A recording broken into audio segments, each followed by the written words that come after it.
तो last class हम लोग क्या पढ़े थे? लास्ट क्लास हमने पढ़ा था कि डाइपोल होता क्या है।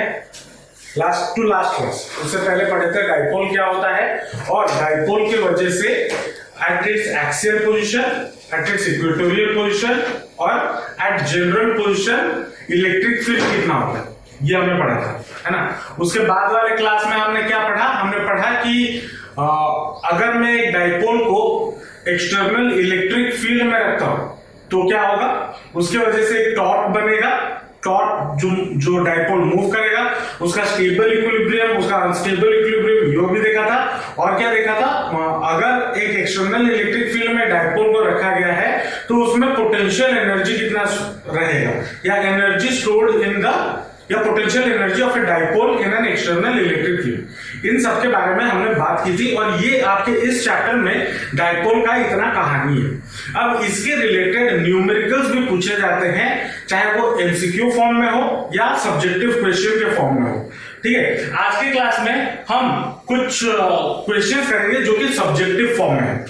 ठीक है, जब ये चैप्टर और चैप्टर नंबर 2 इलेक्ट्रोस्टैटिक पोटेंशियल, जब ये दोनों चैप्टर खत्म हो जाएंगे, नहीं दोनों चैप्टर नहीं, जब ये चैप्टर हमारा पूरा खत्म हो जाएगा, इसके बेसिस पे एंट्रेंस में जो क्वेश्चंस आए हुए हैं एमसीक्यू, वो भी करवाया जाएगा। एक दिन हम वो करेंगे, ठीक है। लेकिन अभी हम पहले फोकस करेंगे बोर्ड में हमें क्वेश्चन कैसे मिल सकते हैं। ये जो क्वेश्चंस यहाँ पे बोर्ड पे आपको लिखे हुए मिल रहे हैं, ये क्वेश्चन आपके पहले बोर्ड एग्जाम में आ चुके हैं, ठीक है। और दो क्वेश्चन है जो इसके बाद मैं लिखूंगा और वो एनसीईआरटी के क्वेश्चन है, तो इंपॉर्टेंट है। और कैसे क्वेश्चंस को अटेम्प्ट करना है, कैसे क्वेश्चंस को सॉल्व करना है, वो जानना बहुत जरूरी है, ठीक है। चलो, तो पहला क्वेश्चन आपका क्या बोला है?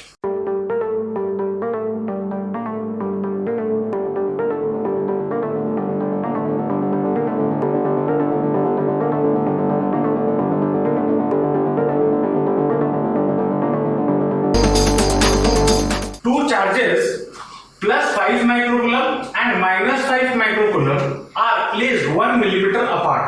Calculate the dipole moment. बड़ा ही आसान सा क्वेश्चन है, बस फॉर्मूला पुट करना है और आंसर निकालना है। अब जब क्वेश्चन सॉल्व करोगे फिजिक्स में, सॉल्व करते वक्त हमेशा ये ध्यान में रखना कि जो भी यूनिट गिवन हो, आइदर वो कोई भी सिस्टम में हो, वो एक ही सिस्टम में होना चाहिए। मतलब आइदर अगर क्वेश्चन आप सॉल्व कर रहे हो तो सारा का सारा एसआई में सॉल्व करो या फिर सारा का सारा सीजीएस में सॉल्व करो, ठीक है। तो पहले हम लिखेंगे कुछ जो हमने सीखा हुआ है न्यूमेरिकल्स कैसे सॉल्व करने में। पहले चीज लिखेंगे हमें पूछा क्या है और दिया क्या क्या है। गिवन क्या है? 2 चार्जेस +5 माइक्रोकूलम एंड -5 माइक्रोकूलम। मतलब क्यू आपको गिवन है, Q is equal to +-5 microcoulomb, ये गिवन है ना। और +-5 माइक्रोकूलम, इसको अब ये क्या ऐसा यूनिट में है? नहीं, कूलम ऐसा यूनिट होता है, माइक्रोकूलम में, ठीक है। तो पहले हम इसको कन्वर्ट करेंगे कूलम में। तो कूलम में अगर कन्वर्ट करेंगे तो कितना हो जाएगा? +-5 इंटू 10⁻6 कूलम, सॉरी -6 कूलम, ठीक है, -6 कूलम। उसके बाद गिवन क्या है? Are placed 1 millimetre apart. मतलब जो डिस्टेंस होता था डाइपोल के बीच में वो कितना है? 1 मिलीमीटर। और डाइपोल के बीच में डिस्टेंस कैसे हम रिप्रेजेंट करते थे? 2L से करते थे ना। और 2L इज इक्वल टू आपको कितना गिवन है? 1 मिलीमीटर। अब 1 मिलीमीटर ये क्या, ये ऐसे यूनिट में है? नहीं, इसको ऐसे यूनिट में कन्वर्ट करना है। मतलब किस में कन्वर्ट करना है? मीटर में कन्वर्ट करना है। तो that will be equal to कितना मीटर हो जाएगा? 10⁻³ मीटर होगा। अब पूछा क्या है? Calculate the dipole moment. अब डाइपोल मोमेंट का फॉर्मूला क्या था? Dipole moment equal to, dipole moment को हम किससे रिप्रेजेंट करते हैं? P से। और P इज इक्वल टू कितना होता है? चार्ज, जो चार्ज गिवन है Q इंटू 2L। ये होता था Q उनके बीच इंटू उनके बीच में चार्जेस के बीच का डिस्टेंस, ये होता था, बस फॉर्मूला है। अब यहाँ पे आपको डायरेक्शन वगैरह निकालने की जरूरत नहीं है, बस मैग्नीट्यूड निकाल देना, ठीक है। अब Q की जगह पे मैंने यहाँ पे दो चीजें लिखी है, प्लस और माइनस। तो क्या डालोगे? कोई भी वैल्यू डालो, ठीक है, आंसर सेम ही आएगा क्योंकि हमें मैग्नीट्यूड चाहिए, मुझे साइन से कोई मतलब नहीं है, ठीक है। तो that will be equal to कितना?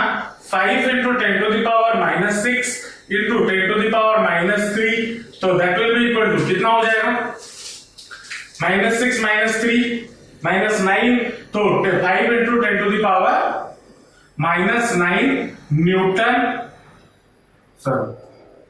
Coulomb metre. ये आपका रिक्वायर्ड आंसर। बस फॉर्मूला डालना है और निकालना है।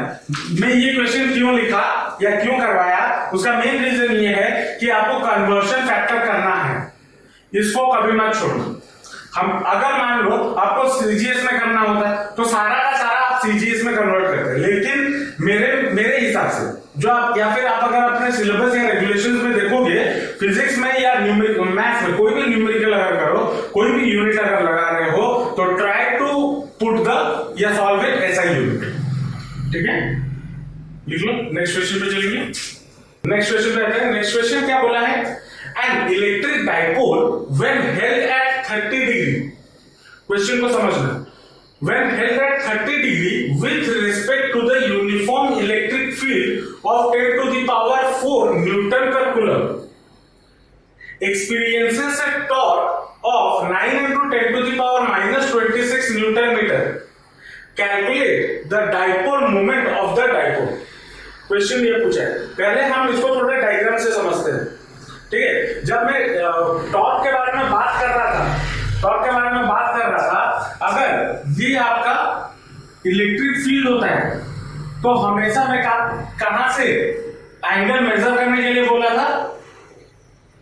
अगर मान लो डाइपोल इधर रखा हुआ है तो मैं एंगल मेजर करने के लिए हमेशा कहां से बोला था, जिस डायरेक्शन में इलेक्ट्रिक फील्ड हो। ये कॉन्सेप्ट याद में रखना। चलो अब मान लो यहां पे आपको गिवन क्या है, an electric dipole when held at 30 degree with respect to uniform electric field. With respect to uniform electric field इसका मतलब क्या है कि यहां से एंगल आपको गिवन है 30 डिग्री। ठीक है, अगर यहां पे ऐसा लिखा होता when held at 30 degree opposite to the uniform electric field, तब क्या होता, तब कौन सा एंगल होता, ऑपोजिट, मतलब जिस डायरेक्शन में इलेक्ट्रिक फील्ड के है उसका उल्टा वाला एंगल, ये वाला अगर 30 डिग्री की वैल्यू होता। तो क्वेश्चन को पढ़ के समझना बहुत जरूरी है। ठीक है, चलो अब यहां पे क्वेश्चन में गिवन है इलेक्ट्रिक 30 डिग्री एंगल गिवन है, मतलब थीटा इक्वल टू 30 डिग्री। उसके बाद गिवन है uniform electric field of 10 to the power 4 newton per coulomb. तो मतलब ये आपको कितना गिवन हो गया, 10 to the power 4 newton per coulomb. Experiences a torque of 9 into 10 to the power minus 26। Torque आपको कितना दे दिया गया है, 9 into 10 to the power minus 26 newton metre. Calculate the dipole moment of the dipole, मतलब मुझे क्या कैलकुलेट करना है, P कैलकुलेट करना है या डाइपोल मोमेंट निकालना है ना। चलो अब टॉर्क या डाइपोल मोमेंट निकालने के लिए मुझे क्या चाहिए, फॉर्मूले से Q चाहिए और 2L चाहिए, है ना, ये दोनों चाहिए। अब लेकिन यहां पे तो दोनों में से कुछ भी गिवन नहीं है ना, कुछ गिवन है नहीं, लेकिन हमें एक चीज यहां पे गिवन है, टॉर्क। तो टॉर्क का फॉर्मूला क्या था, torque is equal to tau is equal to क्या था, पीई साइन थीटा था टॉर्क का फॉर्मूला। तो टॉर्क अगर हमारा पीई साइन थीटा है तो यहां पे हर चीज गिवन है, थीटा गिवन है, इलेक्ट्रिक फील्ड गिवन है, टॉर्क गिवन है। तो मैं पी इसमें से निकाल सकता हूं। तो पी क्या है यहाँ पे, डाइपोल मोमेंट, तो पी आराम से निकल जाएगा। तो dipole moment p will be equal to torque upon E into sine theta. अब वैल्यूज डाल दो तो क्या हो जाएगा, 9 into 10 to the power minus 26 divided by 10 to the power 4 into sine 30। अब साइन 30 डिग्री का वैल्यू कितना होता है,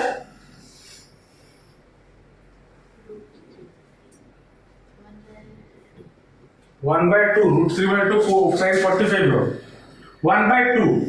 चलो इंटू 1/2 मतलब इधर ऊपर आ जाएगा कितना 2 और नीचे रहेगा 1, है ना।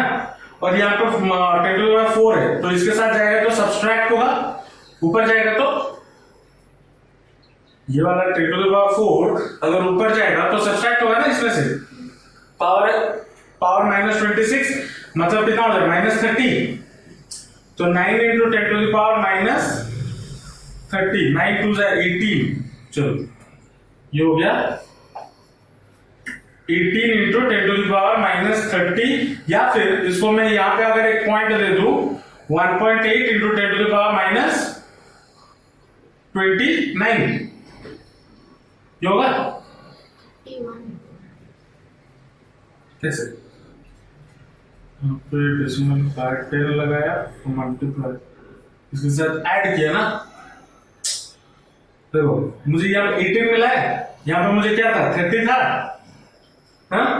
अब इसको मुझे यहाँ पे डेसिमल लाने के लिए क्या करना होगा, इस होल के साथ बाय 10 इधर मल्टीप्लाई इंटू 10, तो -30 प्लस 1 कितना होता है?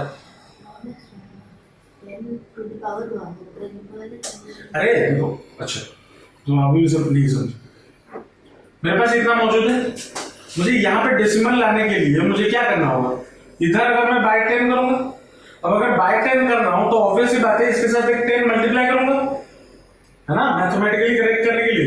न्यूमरेटर में डिनोमिनेटर में अगर मैं बाय 10 कर रहा हूं तो न्यूमरेटर में मल्टीप्लाई करूंगा ना 10, हाँ, तो यहां से ये डेसिमल 10 शिफ्ट होके क्या हो जाएगा, हमें पता है किसी की चीज का डिवाइडेड बाय 10 क्या होता है, पॉइंट चला जाता है 1 पॉइंट इस तरफ 1.8, और ये 10 कहां जाएगा, इसका पावर कितना है 1, ये दोनों क्या हो जाएंगे ऐड होंगे, -30 प्लस 1 कितना होगा -29, 1.8 into 10 to the power -29 newton coulomb,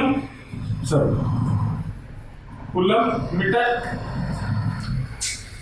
मुझे असला ये छोटे छोटे भूल करी होगी। नेक्स्ट क्वेश्चन पे आता है, नेक्स्ट क्वेश्चन क्या बोला है, an electric dipole consist of two opposite charges of magnitude 1/3 into 10 to the power -7 coulomb, है ना, मतलब Q आपको यहाँ पे गिवन क्या है, Q आपको गिवन है 1/3 into 10 to the power -7 coulomb, separated by 2 centimetre, मतलब 12 आपको कितना गिवन हो गया 2 सेंटीमीटर। अब ये ऐसा यूनिट में है 2 सेंटीमीटर नहीं, ऐसा यूनिट मीटर होता है, तो इसको मीटर में कन्वर्ट करने के लिए कितना हो जाएगा, ये कितना मीटर होगा, हाँ तो कितना होगा 0.02, अगर माइनस के फॉर्म में लिखते 2 into 10 to the power -2 metre, ये होगा। अब यहाँ पे और क्या गिवन है, the dipole is placed in an external electric field of 3 into 10 to the power 7 newton per coulomb, मतलब इलेक्ट्रिक फील्ड आपको यहाँ पे गिवन है 3 into 10 to the power 7 newton per coulomb. What maximum torque does the electric field exert on the dipole? What maximum torque does the electric field exert on the dipole? मतलब मुझे यहाँ पे torque maximum कितना होगा ये निकालने के लिए बोला है ना। अब टॉर्क मैक्सिमम होने के लिए हमने ये लास्ट क्लास में पढ़ा था, टॉर्क मैक्सिमम होने के लिए थीटा का वैल्यू कितना होना चाहिए, फॉर मैक्सिमम टॉर्क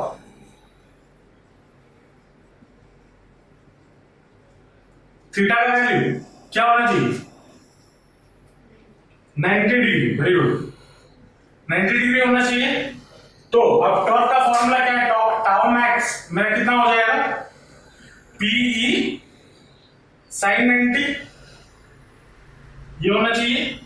अब P मुझे पता नहीं है लेकिन P क्या मैं निकाल सकता हूं, P इक्वल टू क्या होता है Q इंटू 12, यह भी रहना था, Q गिवन है 12 गिवन है तो मल्टीप्लाई करके डाल दो, तो कितना हो जाएगा 1/3 into 10 to the power -7 into 2 into 10 to the power -2 और इलेक्ट्रिक फील्ड आपको कितना गिवन है 3 ×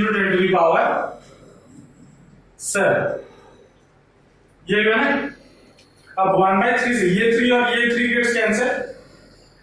अब 10⁻⁻7 इधर है और ये 10⁻7 इधर है, तो ये दोनों भी कैंसिल हो जाएगा।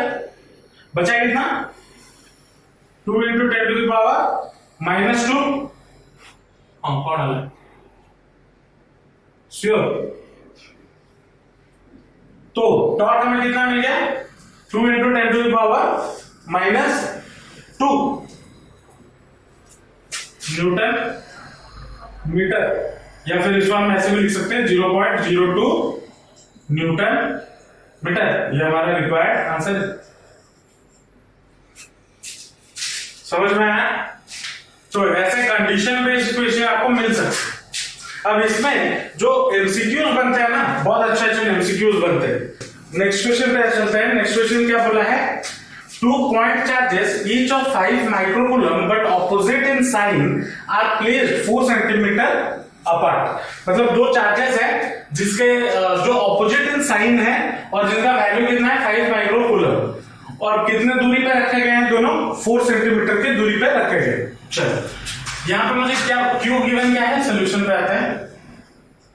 क्यू मुझे कितना गिवन है 5 माइक्रोकूलम, और इसका वैल्यू कितना हो जाएगा in terms of SI unit 5 × 10⁻⁻6 coulomb, ये हो जाएगा।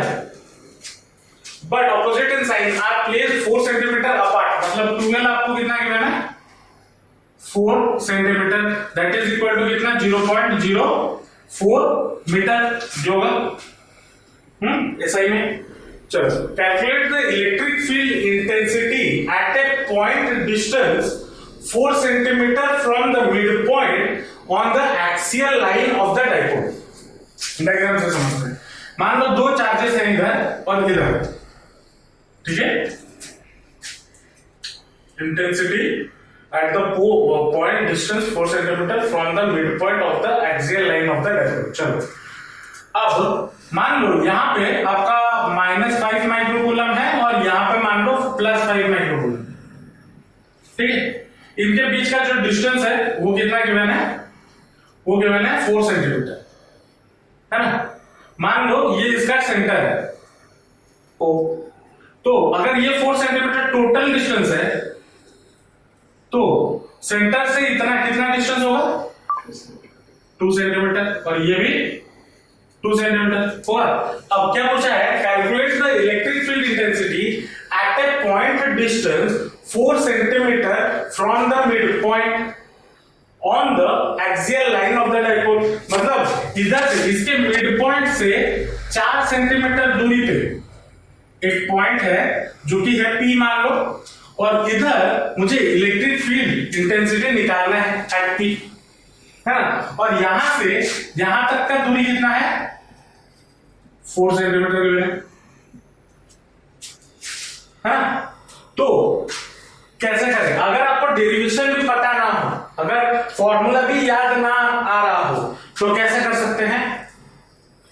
पहले electric field due to this charge निकालो, इस चार्ज की वजह से इलेक्ट्रिक फील्ड यहां पे निकालो, फिर इस चार्ज की वजह से इलेक्ट्रिक फील्ड यहां पे निकालो, फिर इन दोनों को सब्सट्रैक्ट कर दो। अब सब्सट्रैक्ट क्यों करना है, क्योंकि अगर इसको देखना तुम लास्ट क्लास नहीं आई थी तो यहीं से समझ लो कैसे होता है डेरिवेशन। मान लो ये 5 माइक्रोकूलम है और प्लस है, तो इलेक्ट्रिक फील्ड का डायरेक्शन क्या होगा P पॉइंट में प्लस से हमेशा बाहर जाता है ना, प्लस चार्ज से हमेशा इलेक्ट्रिक फील्ड बाहर निकलता है, तो मतलब इस डायरेक्शन में जाएगा E +5 माइक्रोकूलम होगा। और इसकी वजह से क्या होगा, इसके और आता है नेगेटिव चार्ज में, नेगेटिव चार्ज के और आता है ना, तो इलेक्ट्रिक फील्ड किस डायरेक्शन में जाएगा, इस डायरेक्शन में जाएगा। ये क्या हो जाएगा -5 माइक्रोकूलम होगा। अब अगर मैं ये दोनों को कैलकुलेट कर लूं, electric field due to +5 microcoulomb और electric field due to -5 microcoulomb, तो मुझे नेट इलेक्ट्रिक फील्ड इन दोनों का अगर सब्ट्रैक्ट कर लूं मिल जाएगा, नेट इलेक्ट्रिक फील्ड मिल जाएगा या नहीं। ये हम डेरिवेशन में ये ऐसे ही करते थे, ठीक है। तो पहले निकालते हैं E +5 माइक्रोकूलम की, इलेक्ट्रिक फील्ड का फॉर्मूला क्या होता है, KQ अपॉन आर स्क्वायर। तो फॉर्मूला याद है 1/4πε0 into Q upon r square, ये होता था डिस्टेंस का स्क्वायर। अब यहां से यहां तक का डिस्टेंस कितना है, मैं इसकी वजह से निकाल रहा हूं ना, तो यहां से यहां तक का डिस्टेंस कितना होगा, टोटल 4 माइनस ये वाला 2, तो that is equal to K into Q कितना है ये +5 into 10 to the power -6 divided by कितना 2 सेंटीमीटर, मतलब 0.02 ये होगा। और K का वैल्यू कितना होता है 9 into 10 to the power -9 into 10 to the power 9। तो यहां से 10 टू द ये कितना हो जाएगा 2 इंटू 10 टू द पावर -2 ये होगा।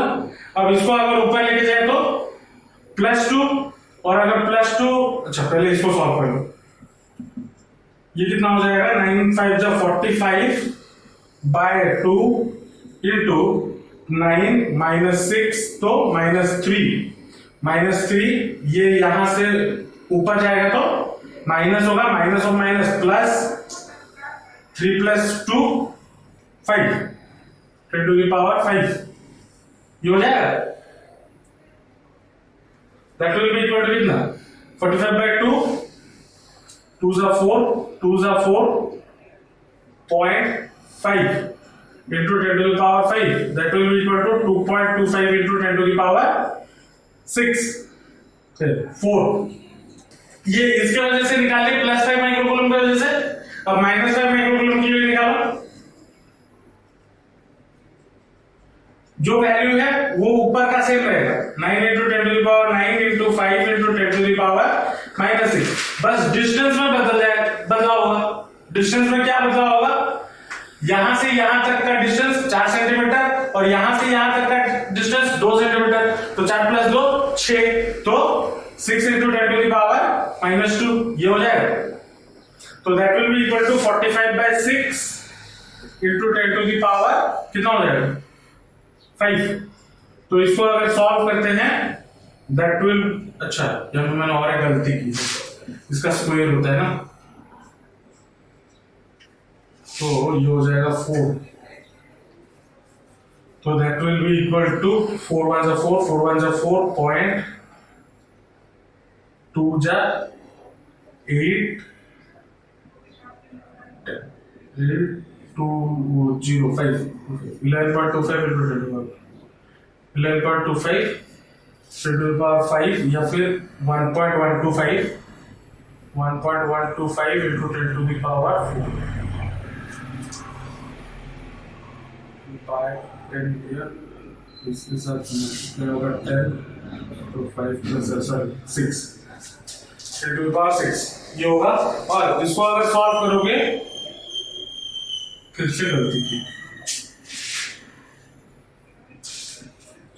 4 ये हो जाएगा आपका 4 ये हो जाएगा -4 ये 9 - 6 3 9 - 6 3 -4 ऊपर जाएगा तो +4 3 + 4 7 तो ये हो जाएगा 1.125 इंटू एक पॉइंट इस तरफ लाया तो प्लस 10 to the power 8 ये हो।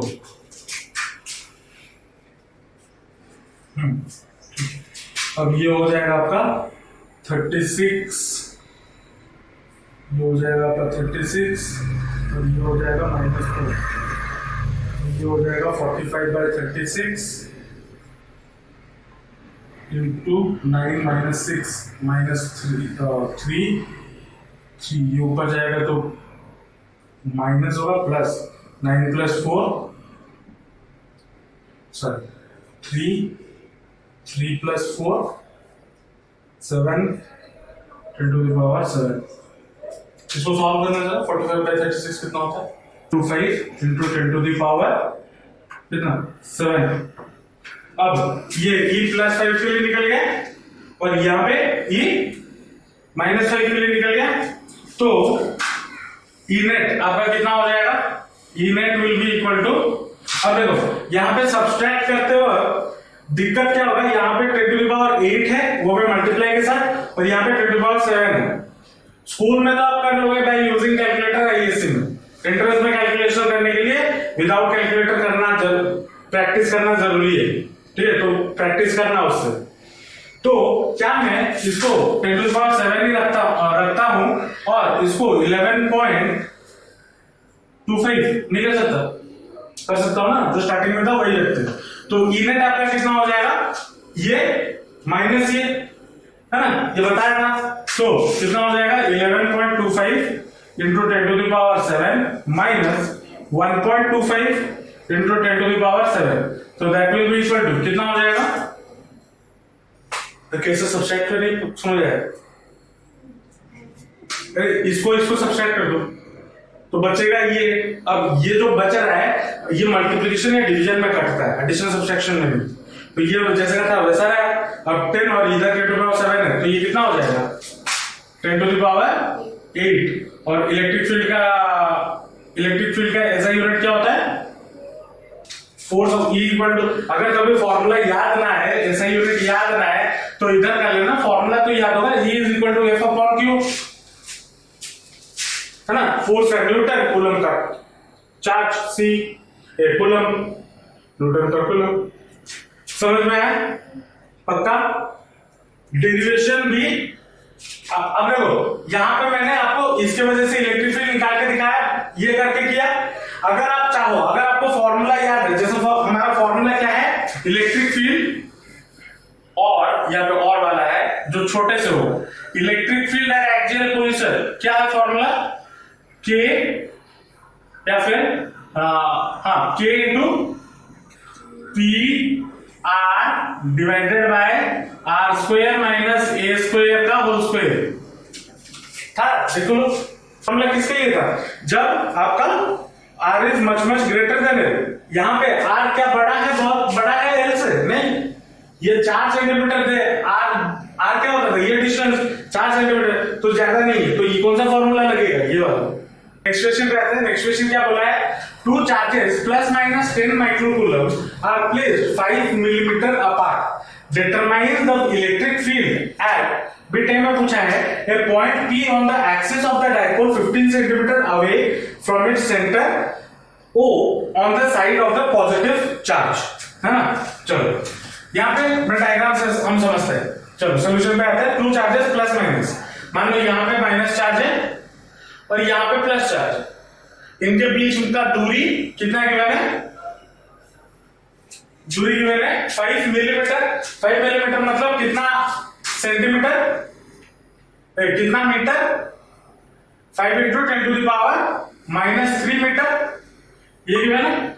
अब मान लो ये हो गया आपका डिस्टेंस, ठीक है, ये हो गया आपका सेंटर O। मैं जानबूझ के छोटा बना रहा हूं ताकि आपको वेरिएशन पता चले, मतलब कैसे हम निकाल रहे, क्या निकालना है। अब क्या पूछा है, a point P on the axis of the dipole 15 centimetre away from the centre. अब कहां ये 5 मिलीमीटर, कहां ये 15 सेंटीमीटर। 5 मिलीमीटर कितना होता है स्केल का, कैलकुलेट कर सकते हो, और एक पूरा स्केल, तो दोनों का जो साइज का रेशियो है वो बहुत बड़ा है ना। तो यहां से मान लो ये वाला जो पॉइंट है, मान लो ये P है, और इधर से इतना तक का जो डिस्टेंस है वो कितना गिवन है, 15 सेंटीमीटर गिवन है, मतलब 15 इंटू 10⁻⁻² मीटर है। अब इस वाले कंडीशन में आप, जब मैंने जो फॉर्मूला दिया था जहां पे R is much greater than L, यहां इस ऐसे कंडीशन पे वो फॉर्मूला हम अप्लाई कर सकते हैं, ठीक है। तो इस वाले पॉइंट पे मुझे इलेक्ट्रिक फील्ड निकालना है, तो इलेक्ट्रिक फील्ड निकालने के लिए E at axial position bit A में क्या फॉर्मूला था, K P 2 Kp upon R cube ये फॉर्मूला था या नहीं था? तो क्या हो जाएगा,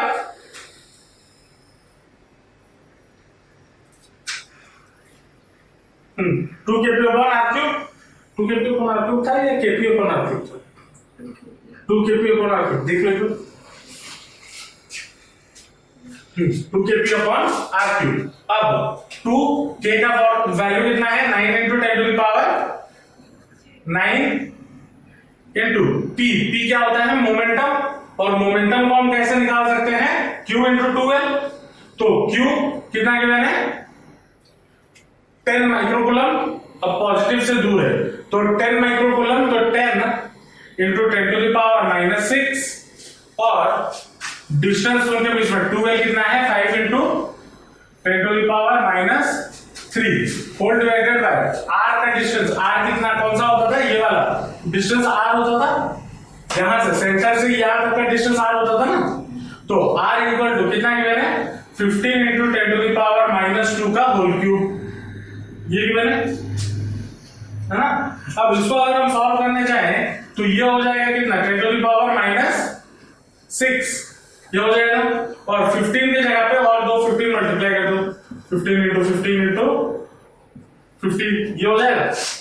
अब यहां पे कुछ काट रहा है, 5 से काटो, ये हो गया 3 से इधर काटो, ये हो जाएगा 3, और कुछ कटेगा, 3 से इधर काटो, 5 से इधर काटो, तो ये हो गया 2, और कुछ कटेगा नहीं, तो 2 into 2 4 by 15 into 10 to the power, ये है 9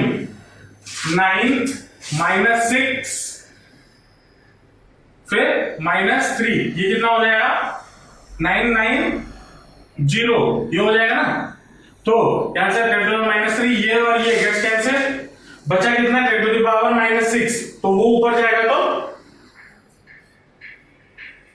माइनस ऑफ माइनस, अच्छा यहां पर कुछ है ही नहीं, तो ऊपर जाएगा तो क्या हो जाएगा, प्लस 10 टू द पावर 6, तो 10 टू द पावर 6। अब इसको अगर हम सॉल्व करें, 0.266 इंटू 10 टू द पावर 6 है ना। तो इसको लिखने के लिए क्या ऐसे मैं लिख सकता हूं, 2.66 इंटू 10 टू द पावर 5, और न्यूटन पर कूलम, ये लिख सकता हूं। देखो जब भी आंसर आपको ऐसे मिल रहा हो ना, हमेशा एक नंबर प्लेस इस तरफ लिख लो, डेसिमल के इस तरफ। ये लिखने का तरीका होता है, ये 11th क्लास में हमने पढ़ा हुआ था फर्स्ट चैप्टर में, फिजिक्स में न्यूमेरिकल्स या कोई भी वैल्यूज उनको लिखने का ये तरीका होता है। आज अगर आप ये नहीं सीखोगे, कल को अगर कोई भी मतलब बड़े कॉलेजेस में जाओगे, वहां पर पहला चीज तो पहले एक साल में बेसिक फिजिक्स या बेसिक लैब वर्क तो करोगे, वहां पे ये गलती करोगे तो मार्क काट देते हैं। मेरा खुद का एक्सपीरियंस है, ठीक है, मेरे साथ हुआ है। तो हमेशा डेसिमल के पहले एक नंबर ले लेना, ये उसका लिखने का तरीका हो, ठीक है। चलो ये हो गया ए बिट ए में। अब बिट बी में क्या बोला है, a point Q 15 centimetre away from O on a line passing through O and normal to the axis of the dipole. अब इसको जरा समझो, मान लो ये आपका डायपोल हो गया माइनस, ये हो गया प्लस, इनके बीच में जो डिस्टेंस है ये मान लो उसका सेंटर हो गया ओ, मैं डिस्टेंस यहां पे लिखा हुआ है इसलिए और कुछ लिख नहीं रहा हूं, ठीक है। और बोला है यहां से परपेंडिकुलर, मान लो ये वाला पॉइंट जो हो गया आपका Q, और यहां से यहां तक का जो डिस्टेंस है वो कितना है, 15 सेंटीमीटर है ना। तो पूछा क्या है, इनके वजह से, इस अरेंजमेंट की वजह से ई नेट कितना होगा, इस पॉइंट पे इलेक्ट्रिक फील्ड निकालो। तो ये आपका इक्वेटोरियल पोजीशन होता है, याद है। और इक्वेटोरियल पोजीशन के लिए, ई इक्वेटोरियल के लिए फॉर्मूला क्या था, केपी अपॉन आर क्यूब, ये फॉर्मूला था। एक्सेल के लिए 2 केपी अपॉन आर क्यूब, और इक्वेटोरियल के लिए केपी अपॉन आर क्यूब, ठीक है। तो डायपोल में इक्वल टू कितना, 9 इंटू 10 टू द पावर 9, और पी आपका कितना हो जाएगा, डायपोल मोमेंट चार्ज कितना, 10 into 10 to the power -6 into distance 5 into 10 to the power -3 divided by ये कितना हो जाएगा आर क्यूब, आर कितना है 15, तो 15 into 15 into 15 into 10 to the power minus 6, तो 10 to the power minus 6, 10 to the power minus 6 cancel. अब 5 से काटो तो 5 दिया, 3 से काटो तो 3, 3 से इधर काटो तो 5, 5 से काटो तो ये हो गया 2, तो that will be equal to 2 by 15 into 10 to the power 6, ये बनेगा। अब 2 बाय 15 कितना होता है, कैलकुलेट करो, 0.133, 0.133 इंटू 10 टू द पावर 6, इसको हम क्या लिख सकते हैं, 1.33 into 10 to the power 5 newton per coulomb, ये हमारा रिक्वायर्ड आंसर। समझे? अब देखो यहां पे मैंने क्या किया, मैंने फॉर्मूला डाल के सॉल्व कर दिया। अब अगर आप चाहो, मान लो फॉर्मूला याद नहीं आ रहा है ना, फॉर्मूला मान लो लेट सपोज याद नहीं आ रहा, तो कैसे करें, तो उसको करने के लिए वो भी एक लंबा चौड़ा प्रोसेस है जो मैंने इक्वेटोरियल के लिए बताया, सॉरी एक्सियल पोजीशन के लिए इसके पहले वाले क्वेश्चन में बताया।